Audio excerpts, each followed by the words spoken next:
முக்கிய செய்தி.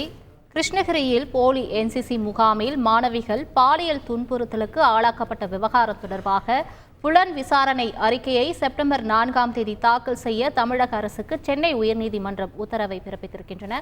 இது தொடர்பான மேலும் விவரங்களை தருவதற்காக செய்தியாளர் சுரேஷ் இணைப்பில் இருக்கிறார். சுரேஷ், வணக்கம். தற்பொழுது இந்த உத்தரவில் தெரிவிக்கப்பட்டிருக்கும் மற்ற விஷயங்கள் என்ன? அது தொடர்பான முழு விவரங்கள். வணக்கம்.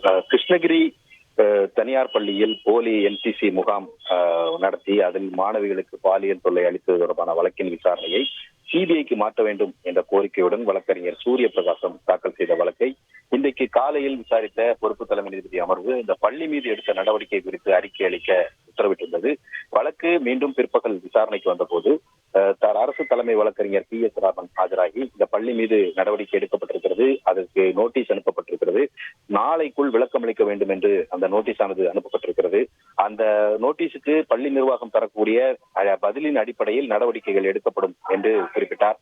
அதே போல காலையில் அந்த பலியான சிவராமனுடைய தந்தை மதுபோதையில் இருந்ததாக தவறாக கூறிவிட்டதாகவும் சர்க்கரை குறைபாடு காரணமாக மிட்டாய் வாங்க சென்ற அவர் வாகனத்திலிருந்து விழுந்து இறந்து விட்டார் என்றும் தெரிவித்தார். இருவருடைய பிரேத பரிசோதனை அறிக்கைகளையும் தாக்கல் செய்ய தயாராக இருப்பதாகவும் வழக்கினுடைய ஆரம்பகட்ட விசாரணை அறிக்கைகளை தாக்கல் செய்ய தயாராக இருப்பதாகவும் தெரிவித்தார். மேலும் பல்நோக்கு குழு 12 குழந்தைகளையும் கட்டுப்பாட்டில் எடுத்துக்கொண்டு அவர்களுக்கு மனநல ஆலோசனைகளை வழங்கி வருவதாகவும் குறிப்பிட்டார். அதே சமயம் இழப்பீடு தொடர்பாக அந்த தனியார் பள்ளியையும் சேர்க்க வேண்டும் என்றும் ஏற்கனவே போக்சோ சட்டத்தின் கீழ் பாதிக்கப்பட்டோர் நல நிதியத்திலிருந்து இழப்பீடு கேட்டு மாணவிகளுடைய பெற்றோர் மாவட்ட சட்டப்பணிகள் ஆணையம் மூலமாக கிருஷ்ணகிரியில் உள்ள மகளிர் சிறப்பு நீதிமன்றத்தில் விண்ணப்பித்திருக்கிறார்கள். அந்த விண்ணப்பம் பரிசீலிக்கப்படும் என்றும் குறிப்பிட்டார்.